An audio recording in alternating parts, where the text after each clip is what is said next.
નમસ્કાર વિદ્યાર્થી મિત્રો, આજે આપણે અસામાન્ય મોલર દળ વિશે અભ્યાસ કરીશું. એટલે કે આપણે જે અજ્ઞાત પદાર્થ છે એનું આપણે મોલર દળ કઈ રીતે ગણવું એ આપણે આગળ ઉપર એના સૂત્ર આપણે ભણી ગયા છીએ. એના આધારે આપણે અજ્ઞાત પદાર્થનું મોલર દળ ગણી શકીએ છીએ. હવે અહીંયા આપણે વાત કરીએ કે બે પાત્ર લીધા છે, એમાં એક પાત્રની અંદર આપણે 1 કિલોગ્રામ પાણી લીધેલું છે અને એની અંદર આપણે 1 મોલ ગ્લુકોઝ ઓગાળવાનો છે. ચલો, તો 1 મોલ ગ્લુકોઝ આની અંદર ઓગાળીએ. બીજું પાત્ર લઈએ, એમાં પણ સેમ 1 કિલોગ્રામ પાણી લેવાનું છે અને એની અંદર 1 મોલ કેસીએલ લેવાના છે અને બંનેના દ્રાવણ બનાવીએ તો તમને ખ્યાલ છે અહીંયા 1 મોલ એટલે કે 1 મોલ ગ્લુકોઝ છે, એમાં રહેલી કણની સંખ્યા કેટલી હશે, કેટલા ગ્લુકોઝના અણુ હશે, તો તમને ખ્યાલ છે એવોગેડ્રો આંક જેટલા હશે. 6.022 ગુણ્યા 10⁻23 જેટલા કણ છે એ આ પાણીની અંદર 1 કિલોગ્રામ પાણીમાં ઓગળવાના છે. એ જ રીતે અહીંયા પણ આપણે 1 મોલ કેસીએલ લીધેલો છે, તો એમાં પણ કણની સંખ્યા આપણે જોઈએ તો 6.022 ગુણ્યા 10⁻23 જેટલા અણુ કેસીએલના હાજર હશે. એટલે કે બંનેની અંદર અણુઓની સંખ્યા સમાન છે.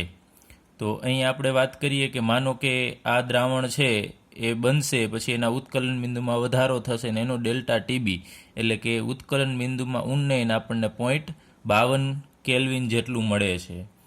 તો અહીંયા પણ એટલું જ મળવું જોઈએ, કારણ કે અહીંયા આપણે 1 કિલોગ્રામ પાણી લીધેલું છે, એની અંદર 1 મોલ ગ્લુકોઝ ઓગાળેલો છે. અહીંયા પણ 1 કિલોગ્રામ પાણી લીધેલું છે, એની અંદર 1 મોલ એટલે કે 74.5 ગ્રામ કેસીએલ ઓગાળેલો છે. તો બંનેના ડેલ્ટા ટીબી છે એ સમાન મળવા જોઈએ, એટલે કે અહીંયા પણ મળવું જોઈએ 0.52 કેલ્વિન, પરંતુ એટલું નથી મળતું, એના કરતાં બમણું મળે છે. અહીંયા 2 ગુણ્યા 0.52 એટલે કે અહીંયા આપણે જોઈએ તો અહીંયા જે મૂલ્ય હતું એના કરતાં બમણું મૂલ્ય મળે છે, એટલે કે 1.04 મૂલ્ય મળે છે, એટલા કેલ્વિન આપણને મળશે. તો તમે જોઈ શકો છો કે બંનેમાં બધી વસ્તુ સમાન છે. અહીંયા આપણે 1 મોલ લીધેલા છે, એમાં અણુઓની સંખ્યા આટલી છે. કેસીએલમાં 1 મોલ જ છે, એમાં અણુઓની સંખ્યા પણ આટલી હશે. દ્રાવક સમાન છે, તો ઉત્કલન બિંદુમાં વધારો છે એ સમાન થવો જોઈએ, પરંતુ નથી થતો. અહીંયા 0.52 છે, જ્યારે અહીંયા બમણો વધારો થાય છે. ડેલ્ટા ટીબી છે 1.04 કેલ્વિન થશે. તો આનું કારણ શું એ આપણે લઈએ. તો અહીંયા પહેલાં સૌપ્રથમ લઈએ આપણે ગ્લુકોઝ. તો જ્યારે ગ્લુકોઝને પાણીની અંદર ઓગાળવામાં આવે છે, ગ્લુકોઝ એટલે કે C6H12O6, એને જ્યારે પાણીની અંદર ઓગાળશો તો ગ્લુકોઝ છે એના માત્ર અણુઓ જ છૂટા અલગ અલગ પડે છે, પણ ગ્લુકોઝ C6H12O6 સ્વરૂપે જ રહેવાનો છે. એટલે કે એનું કોઈ આયનીકરણ થતું નથી. ગ્લુકોઝનો એક અણુ હતો તો અહીંયા પણ એક અણુ જ રહેવાનો છે. જ્યારે કેસીએલમાં શું થશે કે કેસીએલ છે એને જ્યારે તમે પાણીની અંદર ઓગાળો છો ત્યારે એનું આયનીકરણ થશે. એક આયન K+ બનશે અને બીજું આયન Cl- બનશે. એટલે કે માનો કે અહીંયા આપણે 1 મોલ લીધેલો છે કેસીએલ. આગળ અહીંયા 1 છે તો આપણે લઈએ કે માનો કે 1 મોલ કેસીએલ છે, તો એને પાણીની અંદર ઓગાળશો તો અહીંયા K+ ના પણ 1 મોલ બને છે અને Cl- ના પણ 1 મોલ બનશે. તો ટોટલ અહીંયા આપણી પાસે 1 મોલ જ કેસીએલ હતો, પરંતુ એને પાણીમાં ઓગાળવાથી દ્રાવણની અંદર ટોટલ તમે જુઓ છો કે આયનોની સંખ્યા, અથવા તો અહીંયા આપણે કણ કહીએ તો K+ એ કણ થશે અને Cl- એ કણ થશે. તો અહીંયા દ્રાવણની અંદર કુલ કણની સંખ્યા બરાબર 2 મોલ થશે. તો આપણે ધારેલું હતું કે આપણે 1 મોલ જ કણ એડ કરીએ છીએ, પરંતુ પાણીની અંદર જ્યારે ઓગળશે ત્યારે બમણા થશે. એટલે કે 1 મોલ એટલે 6.022 ગુણ્યા 10⁻23, તો અહીંયા એનાથી બમણા થશે 2 ગુણ્યા 6.022 ગુણ્યા 10⁻23. એટલે કે હવે અહીંયા સપાટી પર કણની સંખ્યા વધી જવાની છે.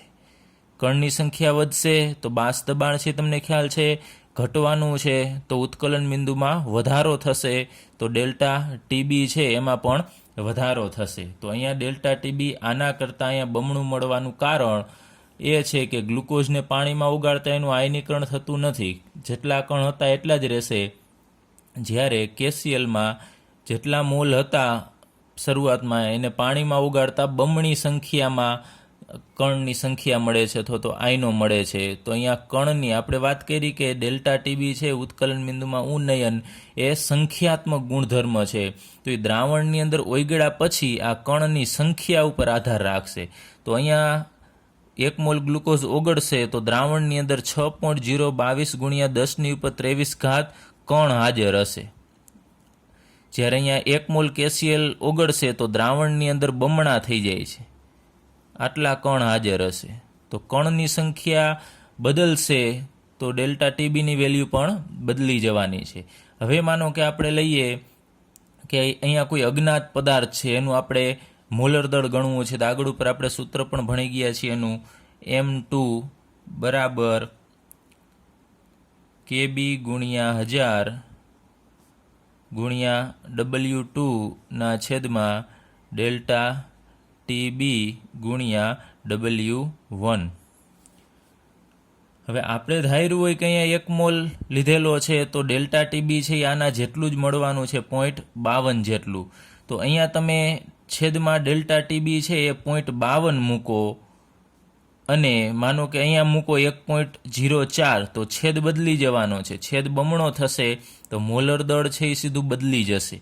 આપણે ધારતા હોઈએ એના કરતાં અહીંયા સીધો ઘણો બધો ફેરફાર થઈ જવાનો છે. તો માનો કે અહીંયા આપણે દરેક કણની સંખ્યા લઈએ કે આપણે લઈએ કે દ્રાવણની અંદર ઓગળી ગયા છે તો દરેક કણની સંખ્યા કે KCl પાણીમાં ઓગળતા આ Cl- બન્યો છે પણ અજ્ઞાત છે, તો આપણે એમ ધારી લઈએ કે આ એક જ કણ છે અને એ કણ KClનો જ છે. તો અહીંયા આપણને 1 મોલ KClનું મોલર દળ છે એ આપણને જે મળવું જોઈએ એના કરતાં અડધું મળે છે, એટલે કે 37.25 ગ્રામ પ્રતિ મોલ મળે. તો તમને ખબર છે KClનું મોલર દળ છે ખોટું છે, પરંતુ એને આપણે 2 કણ લઈએ તો એનું KClનું મોલર દળ છે એ આપણે વાત કરીએ તો આપણને જે એનું સાચું મોલર દળ છે 74.5 ગ્રામ પ્રતિ મોલ એ મળે. તો અહીંયા હકીકતમાં જો તમે કાંઈ સુધારો કાંઈ ન કરો આ સૂત્રની અંદર તો તમે તો એવું જ ધારશો કે KClના 1 કણનું મોલર દળ છે એ 37.25 મળશે, જ્યારે હકીકતમાં 2 કણ ભેગા થશે ને ત્યારે એનું મોલર દળ છે એ સાચું મળશે. તો આ જે પ્રાયોગિક રીતે આપણે જે મોલર દળ મેળવવું છે એ આપણને આ મળશે. એ તમને ખબર છે આ ખોટું છે. તો એ જે પ્રાયોગિક રીતે આણ્વીય દળ મળશે અથવા તો મોલર દળ મળશે એને આપણે અસામાન્ય મોલર દળ કહેશું. પ્રાયોગિક રીતે નક્કી કરેલું જે મોલર દળ છે એને આપણે અસામાન્ય મોલર દળ કહીએ છીએ. તો અહીંયા હકીકતમાં મળવું જોઈએ આટલું, પરંતુ આપણને મળશે 37.25 જે ખોટું છે. એ બધું કેના કારણે થશે તો અહીંયા ડેલ્ટા ટીબી બદલે છે. ડેલ્ટા ટીબી શા માટે બદલે છે? કારણ કે અહીંયા દ્રાવણની અંદર કણની સંખ્યા બદલી જાય છે. આપણે ધારીએ છીએ કે એનું આયનીકરણ નથી થતું, એનું વિયોજન નથી થતું, પરંતુ અહીંયા થાય છે. તો એના કારણે કણની સંખ્યા બદલશે તો ડેલ્ટા ટીબી બદલશે. ડેલ્ટા ટીબી બદલશે તો એનું મોલર દળ છે બદલવાનું છે. એટલે હકીકતનું મોલર દળ આપણને સાચું મળી શકતું નથી. તો અહીંયા લઈએ કે જ્યારે દ્રાવ્યનું આયનમાં વિયોજન થતું હોય છે, જે આપણે દ્રાવ્ય લીધેલો છે એનું આયનોમાં વિયોજન થાય છે, ત્યારે પ્રાયોગિક રીતે નક્કી કરેલું મોલર દળ હંમેશા તેના સાચા મૂલ્ય કરતાં ઓછું મળે છે. તો અહીંયા આ સાચું મૂલ્ય છે. તો સાચું મૂલ્ય આટલું છે, પરંતુ પ્રાયોગિક રીતે નક્કી કરેલું મોલર દળ તમે જુઓ છો કે સાચા 74.5 કરતાં ઓછું મળે છે, 37.25. એટલે યાદ રાખજો, જ્યારે વિયોજન થતું હોય ત્યારે જો તમે બીજી આગળ ઉપર આપણે ભણીશું એની જો કંઈ વાત ન કરીએ તો પ્રાયોગિક રીતે જે નક્કી કરેલું મોલર દળ છે એ હંમેશા સાચા મૂલ્ય કરતાં ઓછું મળવાનું છે. હવે એવી જ રીતે આપણે બીજું વાત કરીએ, વિયોજન વિશે વાત કરીએ. તો અહીંયા પણ આપણે એ જ રીતે સેમ લીધેલું છે કે 1 મોલ ગ્લુકોઝ લીધેલો છે અને 1 કિલોગ્રામ પાણી લીધેલું છે. તો કણની સંખ્યા છે એ આની અંદર તમને ખ્યાલ છે 6.022 ગુણ્યા 10⁻23 છે. અને અહીંયા આપણે લઈએ 1 મોલ CH3COOH લીધેલો છે તો એમાં પણ કણની સંખ્યા 6.022 ગુણ્યા 10⁻23 જ હશે, પરંતુ અહીંયા આપણે પાણીની અંદર ઓગાળીએ છીએ ને અહીંયા આ ઇથેનોઇક એસિડ છે CH3COOH, ઇથેનોઇક એસિડ અથવા એનું સામાન્ય નામ એસિટિક એસિડ થશે, એને આપણે બેન્ઝીનની અંદર ઓગાળીએ છીએ. તો અહીંયા પણ તમને ખ્યાલ છે જેટલું ડેલ્ટા ટીબીનું મૂલ્ય થવું જોઈએ એટલું જ અહીંયા થવું જોઈએ, કારણ કે બંનેની અંદર કણની સંખ્યા સમાન છે, પરંતુ એમાં પણ એવું જોવા મળતું નથી. અહીંયા આપણે આગળ ઉપર વાત કરી કે KCl છે એનું વિયોજન થાય છે, એ જુદા જુદા પડી જાય છે, જ્યારે અહીંયા બેન્ઝીનની અંદર એવું થાય છે કે એસિટિક એસિડના જે બે અણુઓ છે, આપણે અહીંયા વાત કરીએ CH3COOH ના બે અણુઓ બેન્ઝીનની અંદર ભેગા થઈ જશે, COOH એ બંને ભેગા થઈ અને ડાયમર એટલે કે દ્વિઅણુ બનાવશે, CH3COOH ટ્વાઇસ બનાવશે. તો અહીંયા જે આપણને અણુ મળ્યો એને આપણે દ્વિઅણુ કહેશું, એ દ્વિઅણુ છે. અને અહીંયા આપણે શરૂઆતમાં લઈએ કે આના 1 મોલ છે, અહીંયા પણ આ 1 મોલ છે, તો ટોટલ આપણી પાસે કણની સંખ્યા કહીએ કે 2 મોલ લીધેલી છે, કુલ આપણી પાસે 2 મોલ છે, પરંતુ અહીંયા તમે જુઓ છો તો હવે અહીંયા દ્વિઅણુ આખો એક અણુ જ બની ગયો છે, તો અહીંયા આપણને 1 મોલ આ મળશે એસિટિક એસિડ. તો હકીકતમાં આપણે એડ કરેલો છે 2 મોલ, પરંતુ એ 2 અણુઓ એના ભેગા થઈ અને અડધો અણુ બની જાય છે, એટલે કે 2 ભેગા થઈને 1 મળશે. એટલે જેટલા આપણે મોલ એડ કરેલા છે એ દ્રાવણની અંદર જશે તો અડધા મોલ થઈ જશે, 2 માંથી 1 મોલ થશે. તો તમને ખ્યાલ છે કે મોલની સંખ્યા બદલશે એટલે કણની સંખ્યા પણ બદલશે. તો અહીંયા 2 કણ હોય તો અહીંયા 1 કણ થશે. તો અહીંયા તમે જુઓ છો કે આપણે હકીકતમાં એડ કરેલો હોય 1 મોલ, પરંતુ દ્રાવણની અંદર એની સંખ્યાની અડધી થઈ જશે, 3.011 ગુણ્યા 10⁻23. તો અહીંયા દ્રાવણની અંદર 6.022 ગુણ્યા 10⁻23 કણ હશે, જ્યારે અહીંયા બેન્ઝીનની અંદર એ કણની સંખ્યા 3.011 ગુણ્યા 10⁻23 થઈ જાય છે, એટલે કણની સંખ્યા બદલી જાય છે. KClમાં આયનીકરણ થઈ અને વિયોજન થઈ અને કણની સંખ્યા હતી એનાથી બમણી થાય છે, જ્યારે અહીંયા સુયોજનમાં અણુઓ છે એ જોડાઈ જાય છે અને હોય એનાથી અડધા થઈ જાય છે. તો આવું શા માટે થાય છે? કારણ કે બેન્ઝીનની અંદર એસિટિક એસિડના અણુઓ છે એ હાઇડ્રોજન બંધથી જોડાઈ જાય છે. તો આપણે લઈએ CH3COOH ને આપણે આ રીતે દર્શાવી દઈએ, આ CH3COOH આ એક અણુઓ છે એ કઈ રીતે જોડાય છે? તો એનો બીજો અણુ આપણે લઈએ CH3COOH નો, C દ્વિબંધ ઓક્સિજન CH3. તો અહીં આપણી પાસે બે જુદા જુદા CH3COOH ઇથેનોઇક એસિડના અણુઓ છે. હવે ઓક્સિજન છે એના ઉપર તમને ખ્યાલ છે આંશિક ઋણ વીજભાર આવવાનો છે અને આ હાઇડ્રોજન ઉપર આંશિક ધન, તો એના કારણે જુદા જુદા અણુઓના ઓક્સિજન અને હાઇડ્રોજન છે એ જોડાઈ જશે અહીંયા, અને અહીંયા હાઇડ્રોજન બંધ બને છે. આ પણ હાઇડ્રોજન બંધ છે અને આ પણ હાઇડ્રોજન બંધ. હાઇડ્રોજન બંધના કારણે બે અણુઓ એકબીજા સાથે જોડાઈ જાય છે, એટલે કે આને દ્વિતીયકરણ કહેશું.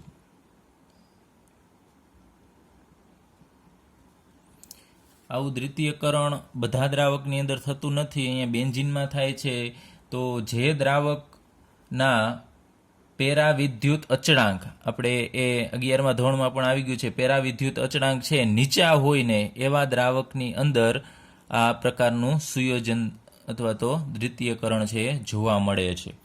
તો હવે આપણે વાત કરીએ કે અહીંયા કણની સંખ્યા હતી 2 મોલ, એનાથી અહીંયા અડધી થઈ જાય છે. તો અહીંયા આપણે વાત કરીએ કે કણની સંખ્યા જે હતી એનાથી અહીંયા કણની સંખ્યા અડધી થશે. અડધી થવાથી બાષ્પ દબાણ છે એ બમણું થશે, કારણ કે કણ અહીંયા ઘટી ગયા, આના કરતાં અહીંયા અડધા થશે તો બાષ્પ છે એ વધુ બનશે, તો બાષ્પ દબાણ બમણું થશે.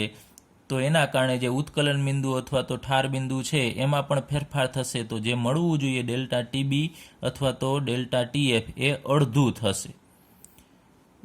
થશે, હોય એનાથી પણ અડધું મળશે.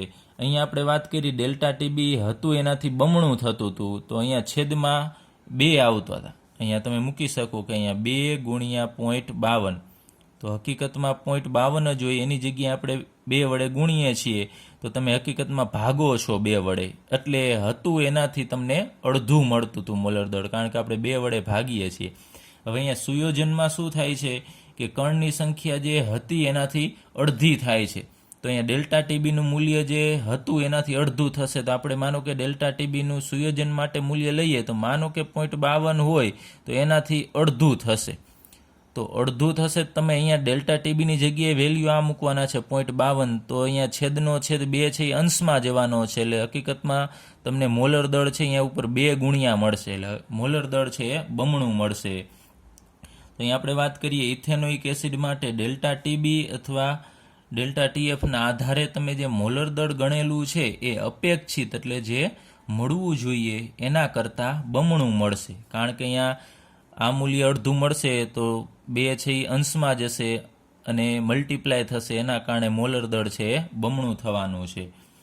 તો આપણે અહીંયા લઈએ કે અપેક્ષિત અથવા તો સામાન્ય મોલર દળ કરતાં ઓછું અથવા વધારે મૂલ્ય મળે તેવા મોલર દળને આપણે અસામાન્ય મોલર દળ કહેશું. એટલે આપણે જે ધારેલું હોય મોલર દળ કે આ મળવું જોઈએ એના કરતાં જો ઓછું મળે અથવા વધારે મૂલ્ય મળે એવા મોલર દળને આપણે અસામાન્ય મોલર દળ કહેશું. એટલે આપણે આગળ ઉપર પણ વાત કરી હતી અસામાન્ય મોલર દળ એટલે કે પ્રાયોગિક મોલર દળ.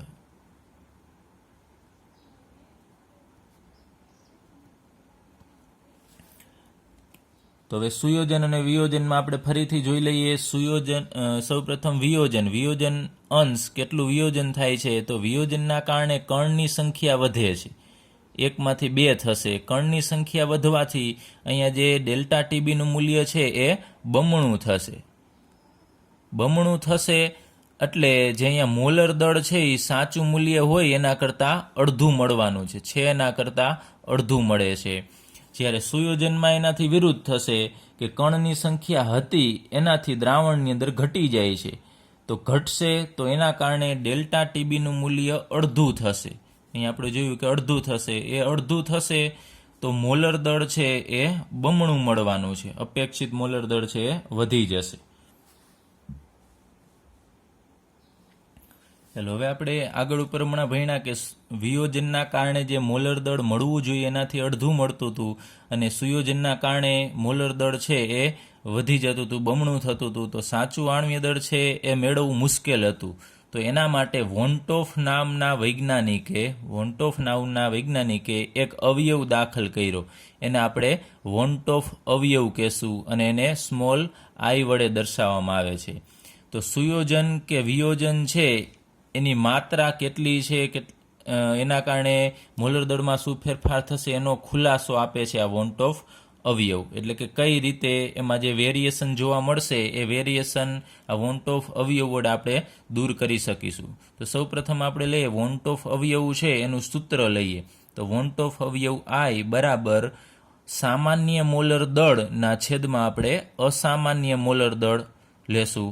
તો સામાન્ય મોલર દળ કેને કહેવાય? તો અહીંયા આપણે સાઈડમાં દર્શાવી દઈએ કે સૈદ્ધાંતિક મોલર દળ એટલે આપણે જે ગણતરી કરીએ કે કાર્બનના આટલા, હાઇડ્રોજનના આટલા, ઓક્સિજનના આટલા, એ આપણે ગણતરી કરીને મેળવશું એ સૈદ્ધાંતિક મોલર દળ. એ આપણે ઉપર લખીશું.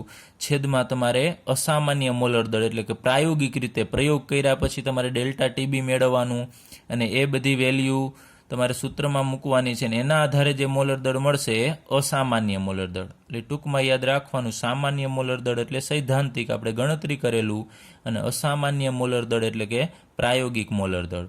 ચાલો એનું બીજું સૂત્ર વોન્ટોફ અવયવ આઈ બરાબર અવલોકિત સંખ્યાત્મક ગુણધર્મ. અવલોકિત એટલે આપણે જોયેલું એટલે કે પ્રયોગ કરેલું અને એના છેદમાં ગણતરી કરેલ સંખ્યાત્મક ગુણધર્મ. તો સંખ્યાત્મક ગુણધર્મ તમને ખ્યાલ છે, ડેલ્ટા ટીબી, ડેલ્ટા ટીએફ, અભિસરણ દબાણ, આ બધા સંખ્યાત્મક ગુણધર્મ છે. તો તમારે ઉપર અંશમાં અવલોકિત એટલે કે પ્રાયોગિક મૂલ્ય મૂકવાના છે.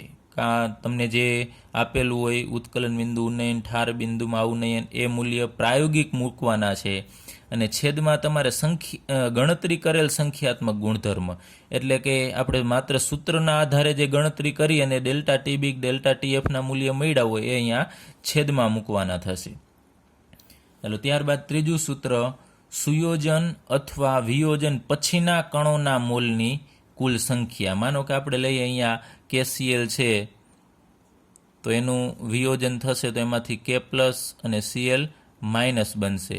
તો આ સુયોજન પહેલાનું છે અને આ વિયોજન પછીના કણની સંખ્યા દર્શાવે છે.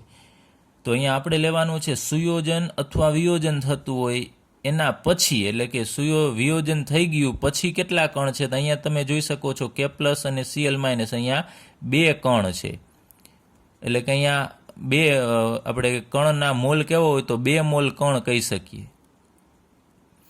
તો ઉપર તમારે મૂકવાનું થશે 2 મોલ કણ, એટલે વિયોજન કે સુયોજન પછીના કણોના મોલની કુલ સંખ્યા, અને છેદમાં તમારે લેવાનું છે સુયોજન અથવા વિયોજન અગાઉના કણોના મોલની કુલ સંખ્યા. તો અગાઉ એટલે કે પહેલા કેટલા હતા અહીંયા કણ, તો 1 મોલ કણ હતા. તો તમારે છેદમાં 1 મોલ લખવું પડે અને KCl માટે અંશમાં 2 મોલ લખવું પડે. આ રીતે તમને જો જે પદાર્થ બદલે તો એના માટે આ વેલ્યુ છે પણ બદલી શકે છે. તો આ 3 સૂત્ર આપણે યાદ રાખીશું, જેની મદદથી આપણે દાખલા છે ગણી શકીએ. હવે આપણે લઈએ અસામાન્ય મોલર દળ. એને આપણે આગળ ઉપર વાત કરી કે અસામાન્ય મોલર દળ એટલે કે પ્રાયોગિક મોલર દળ. પ્રયોગ કરી અને જે મોલર દળ મેળવવું છે એ અસામાન્ય મોલર દળ થશે.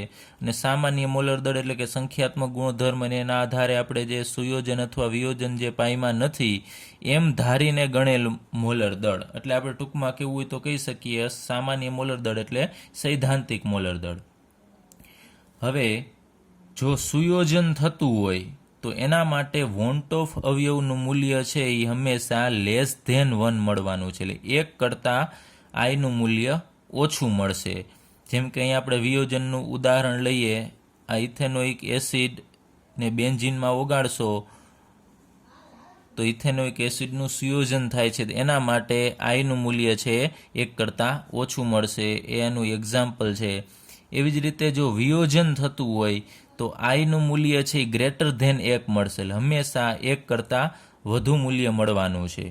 એનું ઉદાહરણ લઈએ તો KCl છે, એનું વિયોજન થાય છે. KCl માટે આઈનું મૂલ્ય છે એ 1 કરતાં વધુ હશે. એટલે વિયોજન ટૂંકમાં તમારે યાદ રાખવું હોય તો રાખી શકાય. વિયોજન થાય એટલે કણની સંખ્યા હોય એનાથી વધવાની છે તો <1 આવશે, અને સુયોજન થતું હોય તો કણની સંખ્યા હોય એનાથી ઘટવાની છે તો આઈનું મૂલ્ય છે <1 થશે.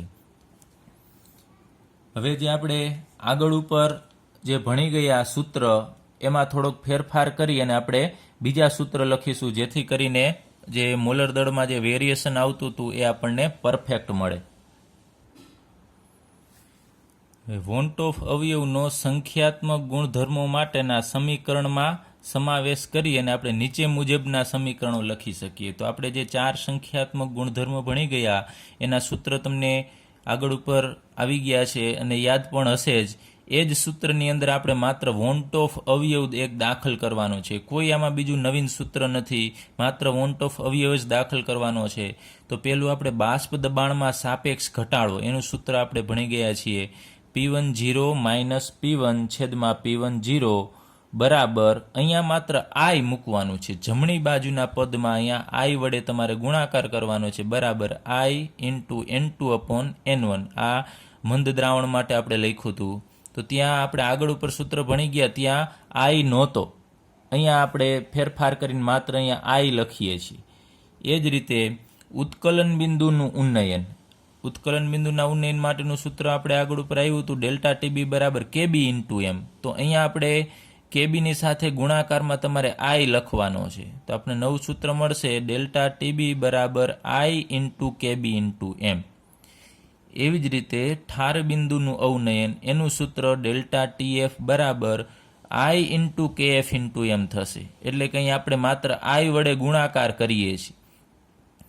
એવી જ રીતે દ્રાવણનું અભિસરણ દબાણ આપણે આગળ ઉપર ભણી ગયા પાઈ = N2RT/V. તો એમાં આ સૂત્રની સાથે આપણે આઈ વડે ગુણાકાર કરવાનો છે.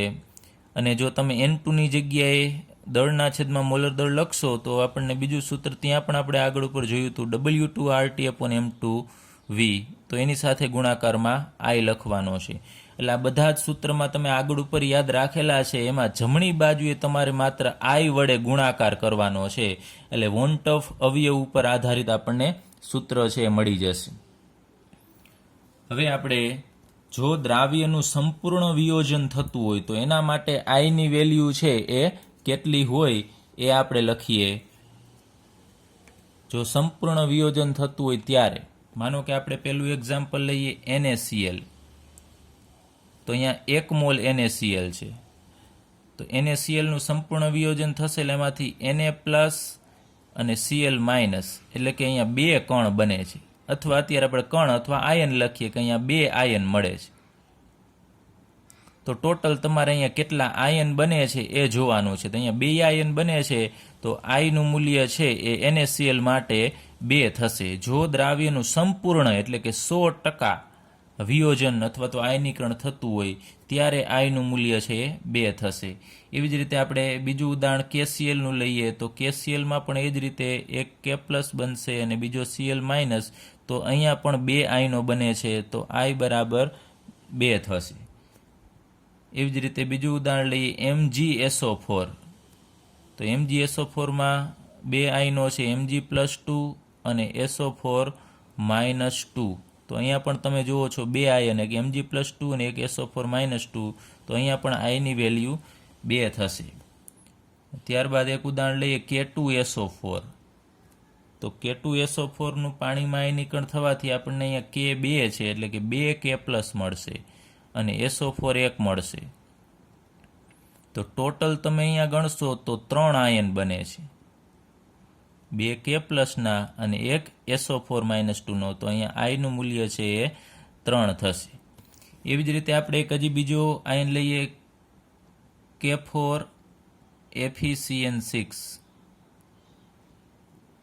આનું જ્યારે આયનીકરણ કરવામાં આવે છે ત્યારે આ કાઉન્સની અંદર રહેલા જે આયનો છે એનું આયનીકરણ થતું નથી. એ આપણે આગળ ઉપર સવર્ગ સંયોજનો ચેપ્ટર આવશે એમાં અભ્યાસ કરવાનો છે. આનું આયનીકરણ થશે એટલે આ K+ 4 અહીંયા છે એ બનશે 4 K+, અને આ આખો કાઉન્સ છે એ એમનેમ રહેશે FeCN6 અહીંયા -4. તો ટોટલ અહીંયા તમે જુઓ છો કે 4 K+ બને છે અને આ આખો આયન 1 થશે, તો કુલ અહીંયા 5 આયન બને છે. તો એના માટે આઈની વેલ્યુ છે એ 5 થશે વોન્ટ ઓફ અવયવની. એટલે કે તમારે કહેવામાં આવે કે જો સંપૂર્ણ વિયોજન થાય છે તો એના જેટલા આયનો છૂટા પડતા હોય એટલી એની વેલ્યુ હોઈ શકે. પણ જો અપૂર્ણ વિયોજન કે બીજું કોઈ પણ સાંદ્રતામાં ફેરફાર હોય, સાંદ્રતા જો ખૂબ ઓછી હોય, સાંદ્રતા જો ઘણી બધી વધારે હોય તો આટલું વિયોજન ન થઈ શકે 100%, તો એનાથી ઓછું થાય. પરંતુ આટલું તમને ખ્યાલ હોવો જોઈએ કે 100% આયનીકરણ થાય તો આઈનું મૂલ્ય છે એ કેટલું મળે. હવે આપણે થોડા એક્સ્ટ્રા સૂત્ર લઈએ કે વિયોજન અંશ અને સુયોજન અંશ જો ગણવું હોય તો આપણે શોર્ટમાં જો MCQમાં કે એમાં પૂછે તો આપણે શોર્ટ રીતે ગણી શકીએ. વિયોજન અંશ જેને આલ્ફા વડે દર્શાવવામાં આવે છે, તો એનું સૂત્ર થશે આલ્ફા બરાબર I-1/n-1. આ સૂત્ર યાદ રાખજો. વિયોજન અંશ માટેનું આલ્ફા બરાબર I-1/n-1, કે જ્યાં આલ્ફા શું છે તો વિયોજન અંશ દર્શાવે છે, કેટલું વિયોજન થશે એ. I વોન્ટ ઓફ અવયવ દર્શાવે છે અને n વિયોજનથી છૂટા પડતા કુલ આયનોની સંખ્યા. માનો કે આપણે લઈએ KCl છે તો KClનું આયનીકરણ અથવા વિયોજન થશે તો K+ અને Cl- બનશે. તો આમાં કુલ કેટલા આયનો છે એ છૂટા પડે છે, તો અહીંયા તમને ખ્યાલ છે 2 આયનો, તો એના માટે nની વેલ્યુ 2 થશે. 3 છૂટા પડતા હોય તો nની વેલ્યુ 3 થશે. અને જો કોઈ આયન છૂટો જ ન પડતો હોય, માનો કે આપણે લઈએ ગ્લુકોઝ C6H12O6, ગ્લુકોઝ છે અને પાણીની અંદર ઓગાળશો તો એમાં કોઈ પણ પ્રકારનો આયન છૂટો પડતો જ નથી, એનો એ જ રહેશે. તો અહીંયા 1નો 1 અણુ થશે તો n બરાબર 1 વેલ્યુ થશે. હવે જ રીતે સુયોજન અંશ માટેનું સૂત્ર, સુયોજન અંશને આપણે x વડે દર્શાવીશું. તો અહીંયા x બરાબર થશે 1 - I n/n - 1, કે જ્યાં x છે એ સુયોજન અંશ દર્શાવે છે, I વોન્ટ ઓફ અવયવ દર્શાવે છે અને n સુયોજનથી જોડાતા અણુની કુલ સંખ્યા. આપણે વાત કરી હતી આગળ ઉપર CH3COOH, એના આપણે જો 2 અણુ લઈએ જુદા જુદા CH3COOH, તો એ બંને જોડાય અને આપણને આ રીતે ડાયમર મળે છે, દ્વિઅણુ મળે છે. તો અહીંયા કેટલા અણુ જોડાણા એ તમારે જોવાનું છે. અહીંયા અહીંયા કેટલા છૂટા પડે છે એની સંખ્યા અહીંયા કેટલા અણુ જોડાય છે તો અહીંયા 2 અણુ જોડાતા હોવાથી અહીંયા એનની વેલ્યુ છે 2 થશે. તો આ 2 સૂત્ર છે એની મદદથી તમે MCQ સરળતાથી સોલ્વ કરી શકો છો.